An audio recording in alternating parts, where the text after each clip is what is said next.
The Macintosh SE30. This is mine. One which I got a couple of days ago.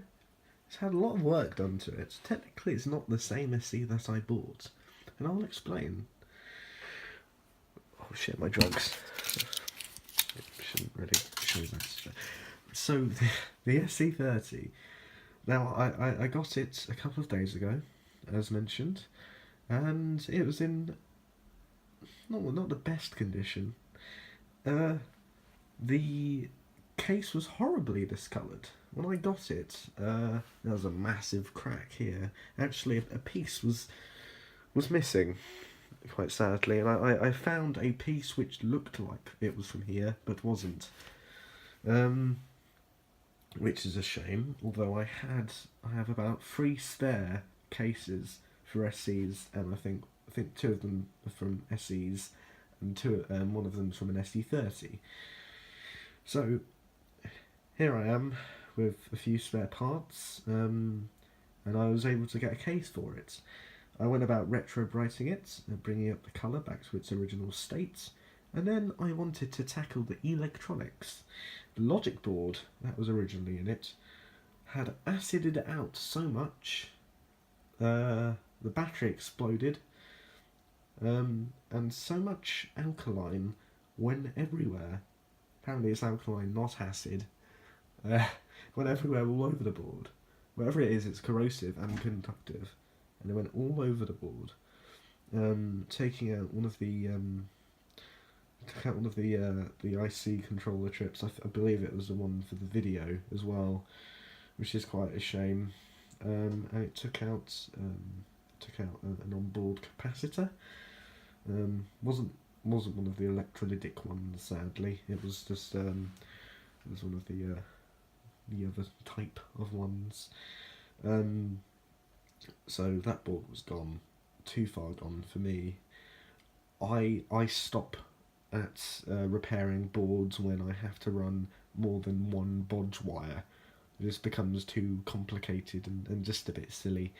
I don't believe in fully recapping a board either, and that's solely because all of the SEs that I'll be able to get are from Ireland.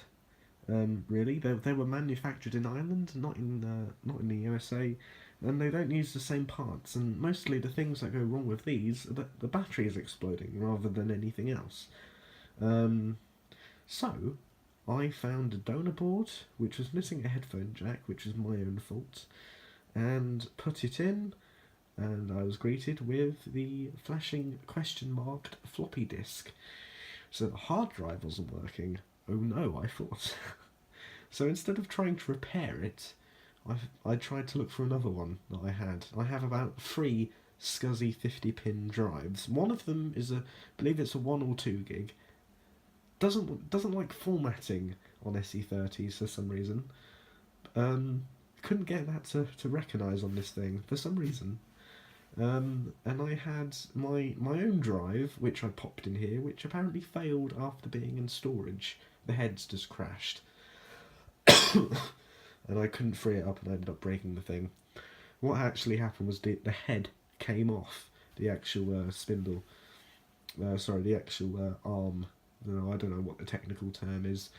And I had one more drive which just wasn't being recognised by the Mac at all. So my only option was to get the original 80 megabytes. I believe it's a Seagate drive, or is it a Quantum or something? I don't know. It's one of those brands. I got the drive working. I was quite surprised with it. I upset a lot of people on the Vintage Computer Club page on Facebook because of how I'd done it. I opened it up on my workbench and I touched it with my fingers, and that made them all very sad. Oh well, it's an old drive. And after a day of retro-brighting, here we are. This is the keyboard I got with it. A very nice keyboard. It's not plugged in at the moment for the sole reason that I washed it. I washed it because there was a load of hair in it, and all the keys were mucky, and I thought it would be easier to just wash the actual keyboard rather than take each of the keycaps off.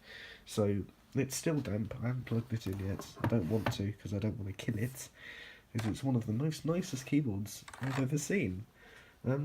I retrobrighted this, not very well, and also the spacebar, again, not very well. I didn't leave that out in the sun very long. This is my own mouse, although I did get a mouse with it. The mouse is in horrible condition though. One of the things I like about this particular SE is that it has a red hard drive indicator. I've installed System 7.5 on it, so I believe it's either System 7.5 or 7.5.3. I believe it's 7.5 though. The screen is nice and crisp after warming up for a while. It was quite dim. The potentiometer settings for the screen cutoff was actually turned up too high, and was you could see flyback lines on the screen.